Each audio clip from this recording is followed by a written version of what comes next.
Aujourd'hui, on va vous présenter une AMG GT4. Donc, c'est sur la base de la GTR, on va dire, en caisse de route. Forcément, moteur avant, V8 4 litres biturbo.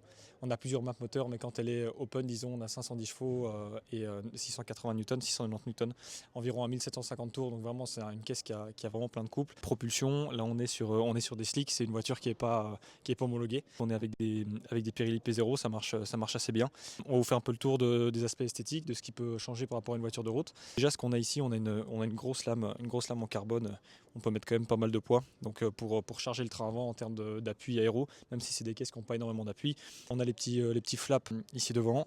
Donc c'est des freins AP Racing, j'ai pas les dimensions exactes. Devant, on est en 2,80. On a des gros flancs sur les caisses de circuit. Donc là, on est en 660, c'est assez balèze. Sur les caisses de route, on est plus en 35, on va dire. Donc quand on passe derrière, on est aussi en 2,80, mais avec des flancs qui sont un peu différents. On a l'aileron qui lui il sert à quelque chose pour le coup. Et puis on a les échappements, on a le feu de pluie ici pour sortir la caisse si et quand elle est tankée dans un bac. Quand on vient ouvrir le coffre, on a le tank, on a l'essence. C'est vraiment hyper bien fait niveau présentation. Mercedes, ça reste franchement une référence.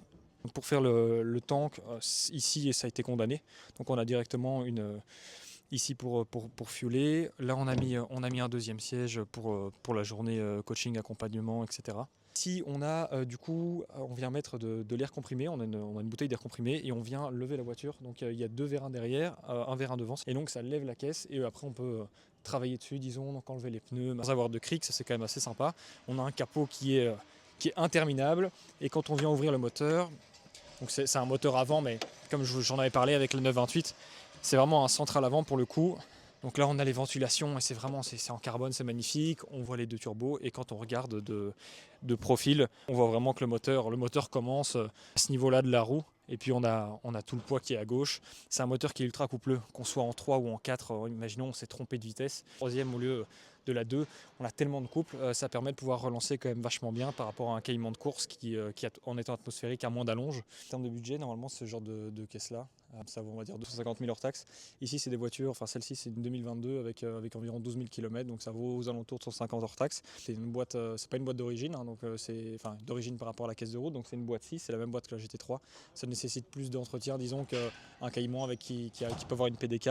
Au niveau des échappements, si je ne me trompe pas, la GTR, elle en a 3. Elle en a un au centre et chacun sur les côtés. Ici, on a seulement ceux sur les côtés. On a quelques réglages aéro sur l'aileron. On a des points d'ancrage ici. Et on vient choisir l'assiette, disons, de l'aileron. Plus on va le braquer, donc si celui-ci on vient le mettre en bas, plus on va avoir de charge derrière et théoriquement plus de train arrière.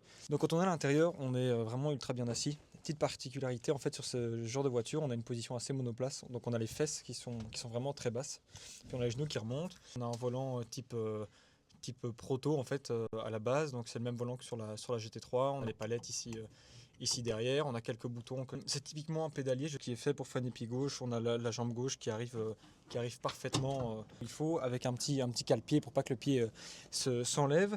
Un embrayage qui sert strictement à quitter l'arrêt. Une fois qu'on est en première, tout se fait avec les palettes sans devoir toucher à l'embrayage. Quand on s'arrête, on vient freiner, on décale les pieds, on vient freiner, on prend l'embrayage, on la met en neutre. Là, sur cette voiture-là, on a quand même pas mal d'aides à la conduite qui viennent de la Merco GT3, donc de la grande sœur. On a l'ABS qui est réglable sur 11 points ou alors on le met en off. Et pareil pour le traction control. En fonction de la pluie ou du grip de la voiture, on va venir ajuster ça, peut-être même en fonction des virages. Ce qui est assez dingue sur cette voiture-là, donc sur la GT4, les 4 c'est des voitures qui ont essentiellement beaucoup de pièces de série, entre 70 et 80% de pièces de série. Et donc ici, on a un siège qui est fixe. Et avec cette petite molette là à gauche, on vient régler le pédalier qu'on vient pousser. Et puis on lâche quand on est bien. Ce qui permet vraiment, si on était un peu trop loin ou trop proche, de pouvoir le bouger en roulant. Alors que si on a le siège qui bouge et qu'on est déjà harnaché, c'est quasi impossible d'avancer. Ici en dessous, on a également le réglage volant. On a le dashboard avec toutes les informations. Donc pour la mise en marche de la voiture, c'est un peu différent que seulement tourner la clé. Donc en fait, on a un main switch ici qu'il faut activer. Après, on doit activer la pompe à essence. On voit qu'on a une caméra, plus des rétros, mais on a une caméra pour derrière, c'est assez pratique. Et puis on vient baisser le bouton de l'ignition. Et donc là, on a la voiture qui prend vie, on entend la pompe. Et donc on a pas mal d'informations, on a les températures d'eau, les températures d'huile, les températures de boîte, tout en question, notre régime qui vient ici, et puis on a les LED qui s'allument, on vous mettra des imports de ce qu'on a fait. Et puis sur le volant, donc là on a les appels de phare. On a le drink, mais là les deux drinks ne sont pas connectés. Et puis ça c'est pour changer les pages dashboard. Donc là on a les pressions de frein, mettre le neutre, démarrer la voiture. Ici pour reset la conso d'essence, les maps moteurs, savoir qu'à chaque fois qu'on change de map, on diminue de 10 kW. Ça c'est pour dimmer l'écran qui fait nuit ou quoi, on va pas mettre une luminosité trop agressive, les warnings, les feux classiques, feux de pluie. Et on a un ventilo, si on met dans l'autre sens, ça ventile au-dessus. Donc pour la sécurité du pilote, évidemment, on a les arceaux partout. Également, ici, les filets qui servent. Imaginons que la porte ici soit arrachée et que la voiture parte en tonneau. Ça évite que les bras puissent sortir. Et ici aussi, en fait. On a des portes qui sont en carbone. On est sur une voiture qui est relativement allégée. Mais comme je disais, c'est des voitures qui font en open 510 chevaux, 690 Nm. On peut acheter un party mode chez Mercedes pour passer de 510 à 544. Je crois que ça coûte une dizaine de milliers d'euros. Ça sert pas à grand chose. Ça reste assez dynamique malgré la taille de la caisse parce que c'est vrai que c'est assez énorme. C'est la base moteur de la MG GTS. C'est hyper facile à conduire. Venant de la Cup qui nécessite quand même beaucoup de bagarres, on a beaucoup de mouvements de caisse.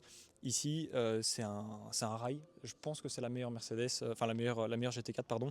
En tout cas, par rapport à la BM que j'ai pu essayer et les Porsche Cayman, c'est vraiment un step au-dessus. On a des aides à la conduite de la GT3. C'est pas le même moteur que la GT3. La GT3 est toujours sur le cylindre 2 de la SLS. C'est hyper facile à rouler. On a du couple tout le temps. Le moteur marche. Le son est juste fou.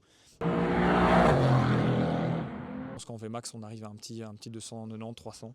Vu qu'il n'y a pas énormément de place dans cette voiture pour rentrer, on vient ici serrer le collier jaune. J'essaie de pas me le prendre dans la gueule. Et on peut venir l'attacher là. Comme ça, on a un peu plus de place pour les plus gros gabarits, disons. Et pour le remettre, il faut le mettre dans le bon sens idéalement. On vient recliquer. Hop. Ici, j'ai pas parlé de ça, mais donc il y a une molette avec l'arrière et l'avant, et on vient répartir en fait le frein en fonction des virages, des nécessités. Vu qu'on a l'ABS et le traction control, ici on a des LED en fait qui viennent nous informer quelle roue bloque, est-ce que c'est devant, est-ce que c'est derrière. Et donc en fonction de ça, de notre feeling, pédale, du sentiment qu'on a dans la voiture, on vient ajuster en fait plus ou moins derrière ou devant.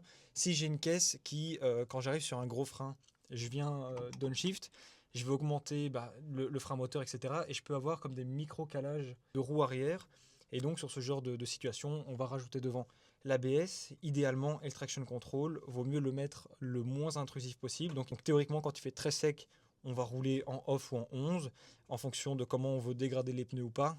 Savoir que plus on va mettre d'ABS, moins on va pouvoir faire de micro-blocage, disons, et plus on va tenir les pneus longtemps. S'il pleut très fort, on va aller les mettre plus intrusifs possible. Pareil pour le traction control, on a des modes de traction control qui sont très proches de la voiture de route, très peu permissifs, qui va tout de suite, dès qu'il va sentir un mouvement de patinage de roue, couper l'alimentation du moteur, et du coup ça va nous empêcher de partir en glisse. Et puis quand on est sur le sec, on peut la rouler à 11 ou en off complètement, on n'a pas de problème.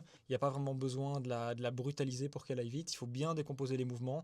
Plus on est doux avec, plus elle est permissive. Et donc ça reste, selon moi et selon énormément de gens, la meilleure GT4 produite. C'est vraiment un travail de Mercedes qui est juste dingue. On a un son moteur qui est terrible, la boîte, on vous mettra des extraits, ça claque bien comme il faut.